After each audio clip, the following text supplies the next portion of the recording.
பத்மாவதி. எனது பதிவு எண் 918. ஸ்ரீராம ஜெயம்.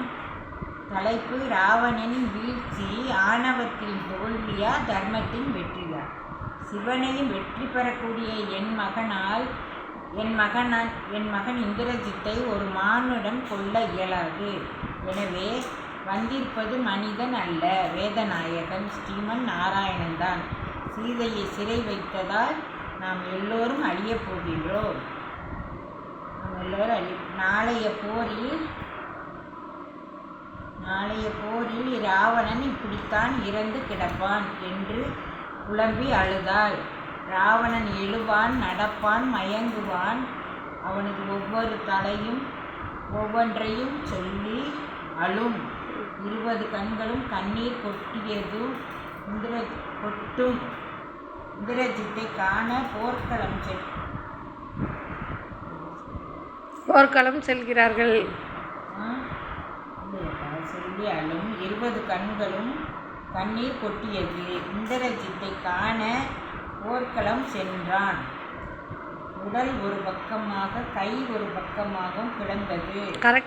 அதை பார்த்து சுலோச்சனா ராமனிடம் அழுது கூச்சல் இட்டாள். ராமர் உனது கணவரை உயிர் எழுப்பி தரட்டுமா என்று கேட்டார்.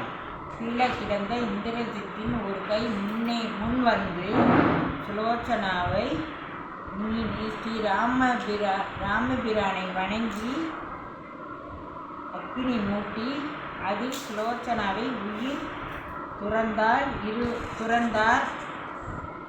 இருவரது உயிர் ஒளியும் பருவி சொர்க்கம் நோக்கி ஒன்றாக சென்றது. தனது மகன் உயிர் பிரிந்ததும் ராவணனின் ஆணவம் அழியவில்லை. ஸ்ரீராமனை வெல்ல யாராலும் முடியுமா? எத்தனை தர்மம் செய்து என்ன?